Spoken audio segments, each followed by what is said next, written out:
Hey guys, it's me Juanita and I'm here again to show you guys how I did this Dutch braid pull through braid. And I really like the way it came out. It's really pretty, really something easy, I guess you can probably dress this up with a nice little dress, but here's what it looks like. I hope you guys like the video. If you're not already, please subscribe and let's get into it. Alright, let's get into this. I'm gonna try to, well, I'm not gonna try, I'm gonna do 2 Dutch braids. But I'm going to try and do pull through braids on the bottom. This is my first time trying it. I've never tried it before, but I will show you guys how to Dutch braid if you don't know how. I really like my part to be pretty much dead center. I try to make it as even as possible.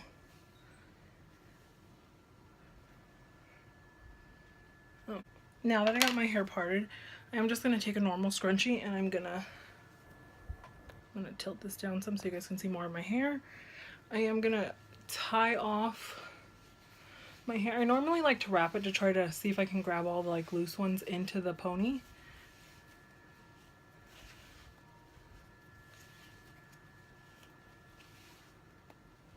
Alright, well that's as tight as that'll go for right now. So I'm going to brush through my hair one more time. I did use dry shampoo. I feel like every time I do a video I always get tongue twisted.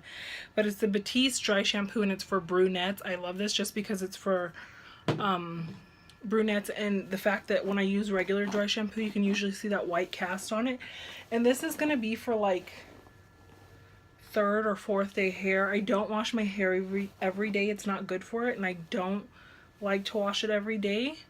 Even though I did put dry shampoo, I am going to use a little bit of water just because I kind of want those curls the next day, but we'll see how it looks when I do the pull through, just because this is my first time and I do like putting dry shampoo in after I take the braids out. That way I can wear it again and just throw a little more dry shampoo in there. So I'm going to take this small piece in the front of my hair. I'm going to brush this one more time. And I feel like I have a little lump right there, so I probably wet that spot too, just because of the fact that I don't like lumps in my braids. I'm a perfectionist. I have OCD. You can ask my family. Right, now that I got that brush through, it's all nice and brushed, and this is my real hair. It's all mine. That's how long it is. Pretty long. And I do have some old color in it from when I had, right after I'd found out I was pregnant with my second daughter, I had went and got my hair ombre, but eventually I just got really tired of it. But I'm starting off with this small little section. I'm going to break it into 3 like a regular braid. Let's break it into the 3. Oh, that one's too small right there in the middle. I'm getting it into 3 sections. I like to start off first, you braid under, so I'm going to put the one closest to my face underneath the middle one, and the one furthest from my face underneath the new middle one. So I do like to start off one little section, and then I'm going to take this one, I'm going to grab a couple, like a little bit of hair, and I'm going to add it into the middle that I just pulled through.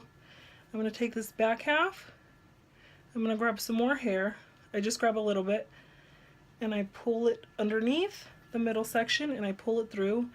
And when I do this, I will normally run my fingers through just so there's no knots. And then I'm going to keep doing the same thing. I'm going to add from the bottom underneath this one strand, the one closest to my face, and then I'm going to put it in the middle, and then I'm going to grab my back half and I'm going to grab this, just a little bit of hair, and I'm going to pull it underneath. So everything's going to go under instead of over like a normal braid. So one more time, I'm going to take the hair closest to my face, grab some from underneath there. I'm going to run my fingers down because it is getting a little knotted. And I'm going to put that in the middle. And then I'm going to take this strand, grab from the back again, and go underneath. If you guys don't get it, I'll show you again with my other half of my hair, but I'm just going to finish going through all of this right now.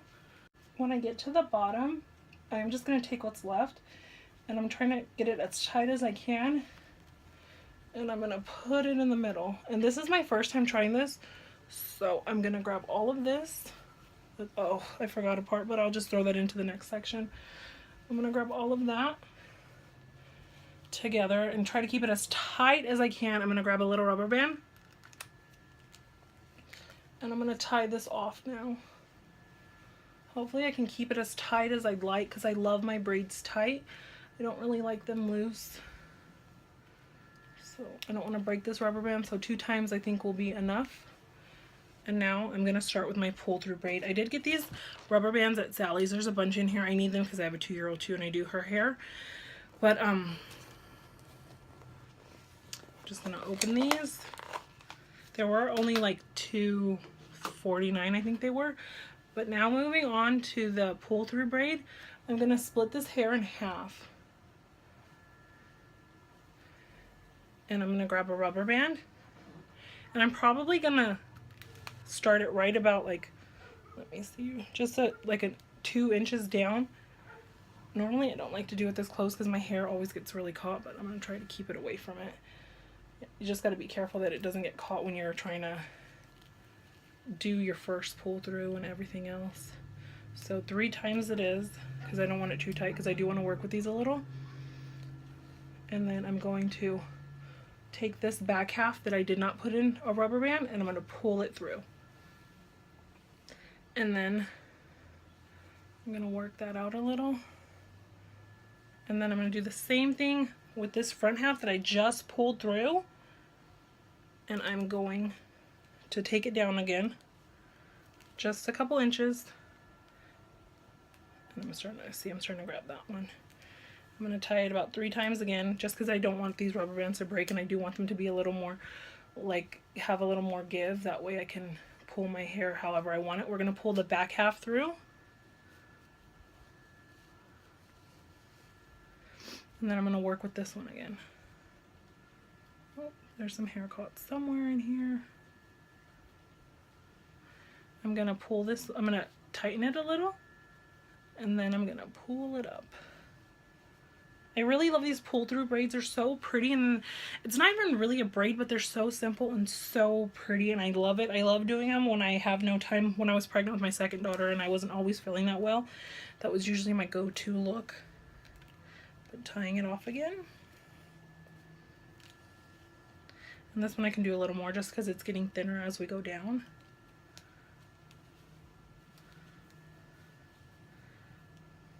Whoops. I'm going to separate this in half again and just keep pulling through. And it's starting to come together some, so I'm going to keep going down. I still have a lot of hair to go. As you can see, there's still a lot.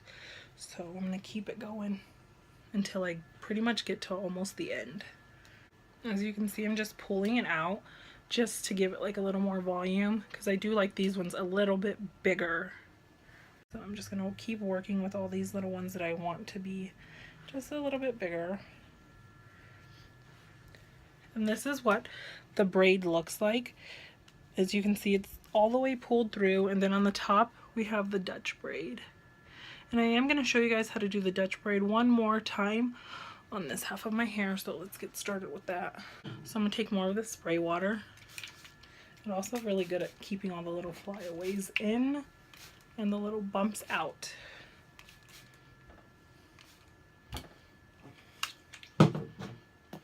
So brushing it again so we can get the water through the hair.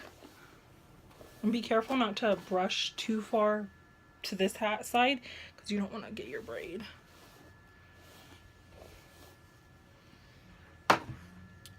So one more time with the Dutch braid. I just take a little section in the front. It still feels really wet. I'm going to grab all these little hairs that I didn't the last time. I'm going to divide it into 3 sections. Oh, it's still a little, there's a little knot here. Dividing it into 3 sections. And if you know how to Dutch braid, or French braid, but you don't know how to Dutch braid, it's really simple. This time I'm starting with the back half. So I'm going to put it underneath the middle piece. And then I'm going to bring the piece closest to my face and bring it under the middle. And then I'm going to take the back half. I'm going to grab a little bit of hair. I don't really like to grab a lot when I first start. I'm going to add it with that back half piece. and I'm going to put it in the middle, and then I'm going to grab this front piece and grab a little bit of hair, and then I'm going to pull it through to the middle again. And one more time, I'm going to grab the back section. As you can see, it's in my hand, a little bit of hair with my thumb, and then I'm going to pull it into the middle.